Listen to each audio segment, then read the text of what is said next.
There were plenty of great performances on the softball field last week, and Jennifer Toland found some of the best for readers to vote on to decide the home team's softball player of the week. Congratulations to Hudson's Alyssa Davis for taking the top spot in last week's poll with 860 votes, 26.1%, to get past Doherty's Audrey Lefevre, 692 votes, for the honor in a poll with nearly 3,300 votes cast. Player of the Week nominations are selected by reporters based on coaches reporting game results into the Telegram and Gazette Sports Department and game coverage from the T&G Sports Department staff. Game results and highlights can be submitted by email at sports@telegram.com or by calling the Sports Department at 508-793-9350.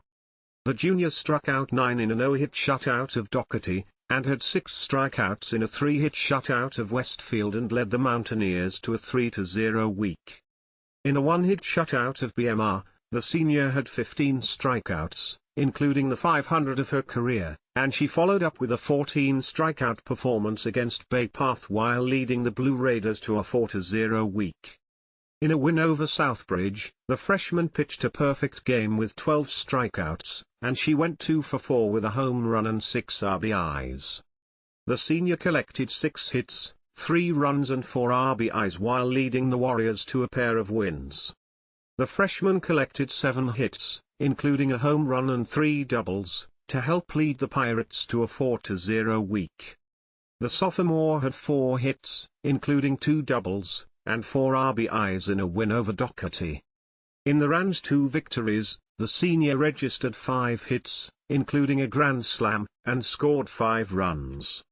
The sophomore collected 4 hits and drove in 6 runs in wins over Monty Tech and Littleton. The sophomore had 3 hits, including a home run, and she drove in 5 runs to help lead the Panthers to a 5-0 week. The sophomore went 10 for 12, .833, and drove in 7 runs, and struck out 27 batters in a pair of victories to lead the Tigers to a 3-0 week. The senior had 3 hits and drove in 4 runs in a win over Leominster. The junior struck out 14 batters in a win over Murdoch, and she had 2 hits and an RBI in a loss to Littleton. The sophomore threw a no-hitter against West Boylston and had 5 hits, including 2 triples, 2 RBIs and 6 runs in a 1-1 week. The senior led the Knights to a 3-0 week with 3 dominant pitching performances. She struck out 16 in a 2-hit, 6-1 win over Doherty, hurled a perfect game with 18 strikeouts against Notre Dame Academy, and out-dueled Nasyoba Regional's Hannah Riordan in a 2-hit shutout with 17 Ks. In 2 victories, the sophomore recorded 24 strikeouts, including the 300 of her career, and allowed 5 hits and 1 earned run. The senior went 3 for 5 with 6 RBIs in a win over Quabo Ag Regional and had 4 hits, including a home run, in a victory over Valley Tech.